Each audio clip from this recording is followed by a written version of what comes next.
So, these Washington Nationals in 2025, not a lot of big splashes in the offseason in terms of free agency. When you look at kind of this roster on paper, what do you see, Chelsea?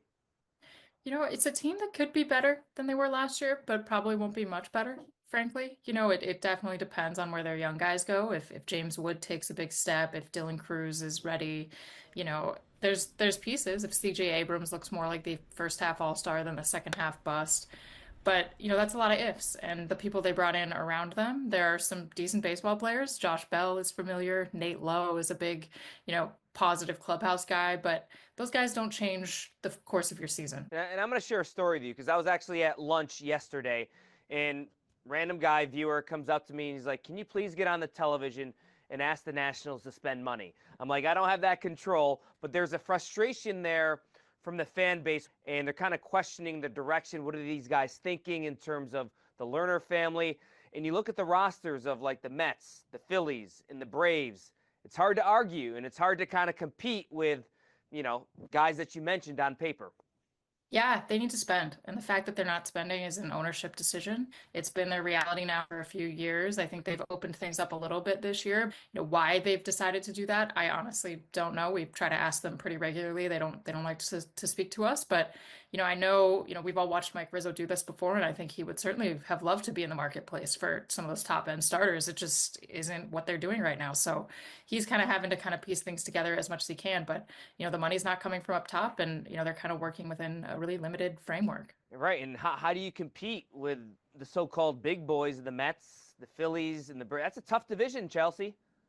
It is. It's brutal. I mean, it's almost laughable, that you think you can kind of compete there. But what they do have going for them is, this really young core, and they have a lot of young pitching. Maybe if you catch fire, you can play your way into contention. But I think that the fans here and frankly, some of these young guys deserve a little better than crossing your fingers right now. And, Dylan Cruz, James Wood, as they continue to take steps forward, they're being sold on a franchise that's going to build around them, not sort of throw a few guys around them and say, go get it done yourselves. You were, part of our kind of a beat crew 2018, 2019, and you knew, you know, the guys in that clubhouse, and Ryan Zimmerman was such a leading voice, right? He was that guy.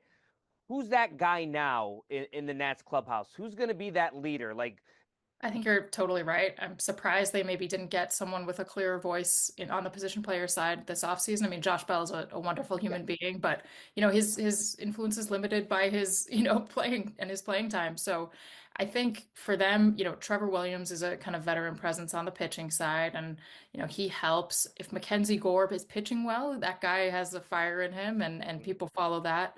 I think on the position playing side, it's James Wood who's going to be a very quiet sort of person, and I think Dylan Cruz is really that guy eventually. I don't know if he'll be that guy now, but from what we know of him and have heard of him, he's a winner. He just wants to win, and I think you're going to start seeing that play out. As he gets more playing time and starts to establish himself, like that's the guy. So if he becomes that guy, they could follow him for years. It's just a matter of whether he can back it up on the field, and they expect he will. knowing what you know going into this season with this team, the players that are in place in that clubhouse, what does success look like for 2025 for this Nationals team?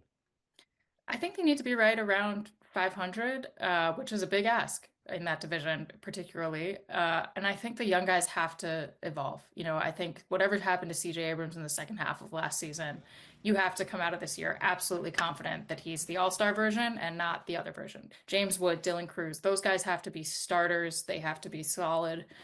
You give them this year to kind of establish themselves, but if you come out of this year worried about them, that's a problem.